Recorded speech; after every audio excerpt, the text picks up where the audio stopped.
ভাজা শুভ সকাল বন্ধুরা, কেমন আছো সবাই? আশা করছি সবাই ভালো আছো, সুস্থ আছো, আর আমরাও ভালো আছি। মনোজ সুচিত্রা চ্যানেলে তোমাদের সবাইকে অনেক অনেক স্বাগত ও ভালোবাসা জানিয়ে আমি আবারও একটা নতুন ব্লগ নিয়ে চলে আসলাম। আশা করছি তোমাদের ব্লগটা ভালো লাগবে। সারা রাত বৃষ্টি পড়েছিল, আর বৃষ্টি পড়ার কারণে রাত্রে ঘুমটাও খুব ভালোই হয়েছিল। তোমাদের কার কার এরকম হয়, বৃষ্টি পড়লে ঘুম ভালো হয়? কমেন্টে কিন্তু জানিও। তাই সকালে উঠতে একটু দেরি হয়ে গেছিল, তখন বাজে 7:30। উঠে শুধু ব্রাশটা করেছি, চা তো খাই না আমি। আর ছেলের বাবা এখনো ওঠে নেই, ওদের তো উঠতে আরও দেরি, বৃষ্টি পড়ছে যেহেতু। আমি উঠেই ঘর মোছার কাজে লেগে পড়লাম। ঘর না, বারান্দাটা। বৃষ্টি পড়ার কারণে না বারান্দাটা প্রচুর নোংরা হয়ে যায়, তার মধ্যে বাইক উঠায় বারান্দায়, সেই জন্য আরও নোংরা হয়ে যায়। তো তাড়াতাড়ি করে বারান্দাটা মুছে নেই। আর আজকে যেহেতু হাট বার, বৃহস্পতিবার, আমাদের এখানে হাট আজকে। তো সকাল থেকে আমার শাশুড়ি মা হোটেলের রান্নাবান্নার কাজে ব্যস্ত, আর সবাই এই ঘর থেকে ওই ঘর, এই ঘর থেকে ওই ঘর এরম করে বেড়াচ্ছে, আর আমার বারান্দা মুছতে আরও দেরি। তারপরে এদিকে দেখছি আমার বড় উঠে পড়েছে। ও উঠে তো আমাকে বিরক্ত করা শুরু, হাতে মোবাইল নিয়ে নিয়েছে, আর চেয়ার নিয়ে এখানে বসছে, উঠাই দিচ্ছে, আরও আরেক জায়গায় গিয়ে বসছে, উঠাই দিচ্ছি, ব্যাস এরম করেই আবার দেরি। তা একটা কাজ যদি তুমি করো, সেখানে যদি কেউ বিরক্ত না করে তাহলে কাজটা তাড়াতাড়ি হয়, যদি কেউ বিরক্ত করে তাহলে কতটা দেরি হয়, তাই না বন্ধুরা? তো আমারও ঠিক ওরকমই হয়েছে আজকে। অনেক লোকজন ছিল বাড়িতে। আমাদের তো জয়েন্ট ফ্যামিলি, আমার শ্বশুর শাশুড়ি, তারপরে আমার ভাসুররা 4 জন, আমরা 3 জন, টোটাল 9 জন সদস্য সংখ্যা। এখন আবার আমার ননদরা আসছে, ওরা 4 জন, টোটাল হচ্ছে 13 জন। মানে একসাথে খাই। আবার 13 জন ঠিক আছে, কিন্তু বাচ্চাগুলো সব থেকে বেশি ক্যাচাল করে। আমার ননদের ছেলে আর আমার ছেলে তো একটুও বনে না, মানে সেকেন্ডে মারামারি। বাচ্চারা কেমন হয় সেটা তো জানোই বন্ধুরা। তো আমার ছেলের কাছে যদি কিছু একটা দেখতেছে আমার ননদের ছেলে, তো ওকে ওটা লাগে। আর ওর কাছে যদি আমার ছেলে কিছু দেখতেছে, তো আমার ছেলেকে লাগেই। মানে মজা মাত কাণ্ড কীর্তি সর্বনাশ, বাড়িতে চিৎকার চেঁচামেচি কান্না কাটি, আর মানে হয়ে যায় এক পালার গান। তো বাচ্চা থাকলে হবে। তারপরে এদিকে আসলাম ঘর ঝাড় দিতে। প্রতিদিন এক কাজ, ভগবান জীবনটা যদি অন্যরকম হতো। আজকে একরকম করছি, তারপরের দিন অন্যরকম, কি ভালো হতো তাই না? প্রতিদিন একঘেয়েমি কাজ করতে করতে আর ভালোই লাগে না। আর এদিকে আমি বিছানা ঝাড় দিচ্ছি, ব্যাস সকাল সকাল বরকে লেগে গেল ঝাড়ুটা। এই ব্যাগটা হচ্ছে আমার ছেলের, বই কিনে দিয়েছি, ব্যাগ কিনে দিয়েছি, বই আর পড়ে না। বই পড়া যেমন তেমন ছিঁড়ে বেশি, 2টা বই ছিঁড়া হয়ে গেছে, এখন 3টা রানিং চলতেছে, মানে এটাও কবে ছিঁড়বে ঠিক নাই।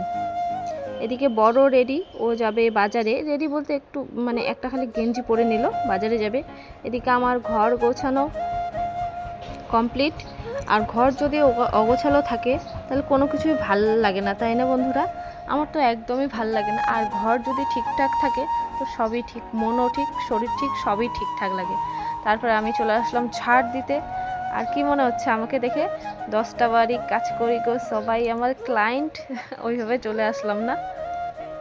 কাজ করতে করতে মানে এরকম করি, আবার কখনো কাজ করতে করতে আয়নার সামনে নাচ করি, গান করি, যা ইচ্ছে হয় তাই করি আর কি, কিন্তু ঘরের মধ্যে, ঘরের বাইরে করি না।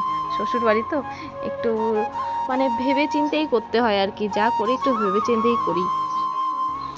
তো যাই হোক বন্ধুরা, এদিকে আমাদের হোটেলের রান্নাবান্নাও কমপ্লিট, ভ্যানে উঠানোও কমপ্লিট। এখন একটু ভ্যানটাকে ঠেলতে হবে, কারণ ভ্যানটা অনেক ভারী।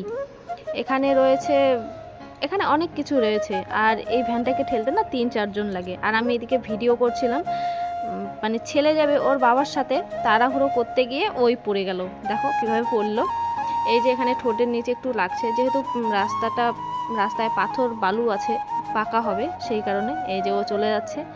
আর আমি বলছি বাবা কোথায় যাচ্ছো? বাজারে যাচ্ছো? ও আমাকে পাত্তাই দিচ্ছে না, মানে সেই ব্যাপার, বাজারে যাচ্ছে না বাবার সাথে, খালি সারাদিন বাবা বাবা বাবা বাবা করে, মার কোনো খবর নাই। শুভ সকাল বন্ধুরা, এখন ঘড়িতে বাজে 8টা 45। আজকে বৃহস্পতিবার, মানে ঘরের কাজকর্ম সব কমপ্লিট। ছেলে গেল ওর বাবার সাথে বাজারে, মানে দোকানে, আর আমি চলে আসলাম চান করতে। চান করে ঠাকুর পুজো দেবো। তো তারপরে জানি না কি করব।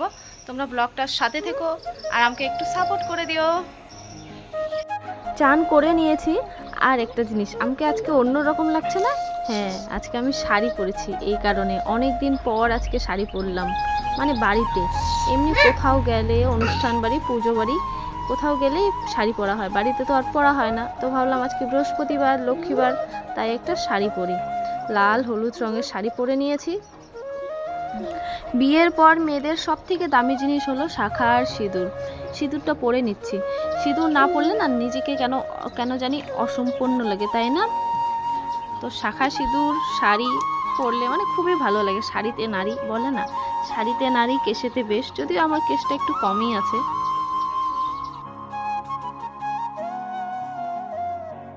বন্ধুরা চান কমপ্লিট।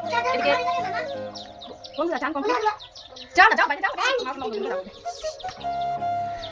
বন্ধুরা চান টান কমপ্লিট, আর ছেলেকে দিলাম একটু হরলিক্স, দুধ আর বিস্কুট। ও খেয়ে নিল। আর প্রতিদিন তো নাইটি পরি, ভাবলাম আজকে একটু শাড়ি পরি। এই যে শাড়ি পরে নিয়েছি। এখন যাব ঠাকুর পুজো দিতে। কি জানো তো বন্ধুরা, আমি মনে করি আমরা যেমন সংসার করছি, খাচ্ছি দাচ্ছি ঘুমাচ্ছি নিজের ঘরে, ঠাকুরগুলোও তেমনি মানে নিজে সংসার করছে।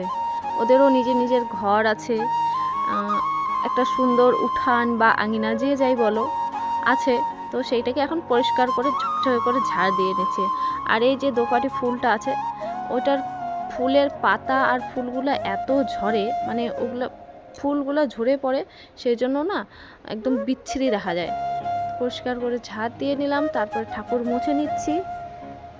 আর আমি ঠাকুর মুছে হচ্ছে টাইম কলের জল দিয়ে, সকাল সকাল মুছি তো টাইম কলের জল দিয়ে হয়ে যায়, দূর থেকে আর জল আনতে হয় না। যেহেতু আমাদের অনেকগুলা ঠাকুর, 4-5টা ঠাকুরের ঘর, আবার এদিকে তুলসী ঠাকুর আর এদিকে বজরংবলী ঠাকুর, তো অনেকটাই সময় লাগে।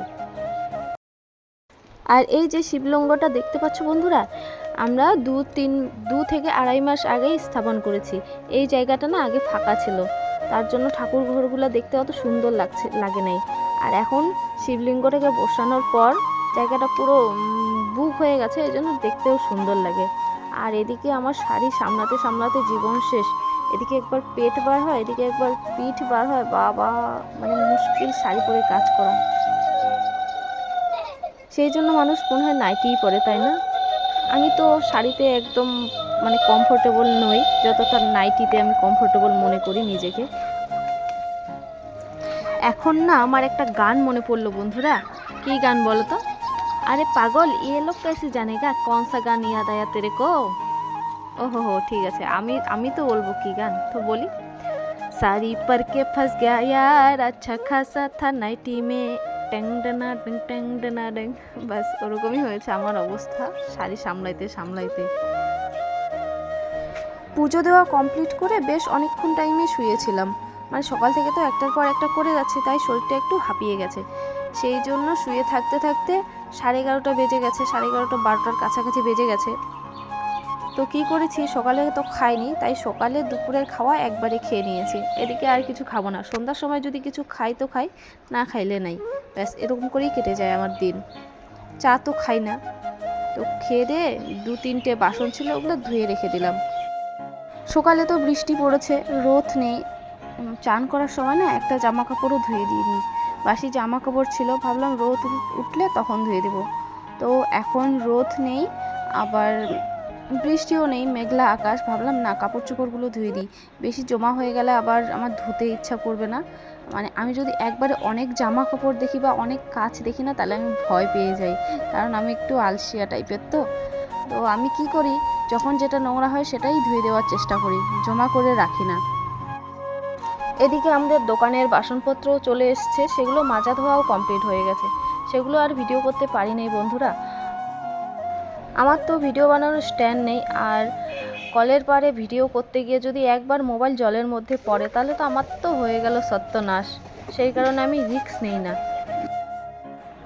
বন্ধুরা, তোমরা কিন্তু এটা ভেবো না যে সব কাজ আমি একাই করছি। যেই দিদিটা আমাদের বাড়িতে কাজ করে ও করে, আবার আমার যা আমি সবাই মিলে কিন্তু কাজ করছি। এদিকে বর, শ্বশুর, শাশুড়ি সবাই চলে এসছে বাড়ি। তো ওদেরকে এখন একটু চা করে দেব। আর 2 রকম চা হবে এখানে, দুধ চা আমার বর আর আমার শাশুড়ি খাবে, আর আমার শ্বশুর খাবে লাল চা, চিনি ছাড়া। সুগারের জন্য চিনি ছাড়া চা খায়। তো আজকের ভিডিওটা চা দিয়ে শেষ করছি। দেখা হচ্ছে নেক্সট ভিডিওতে। টাটা।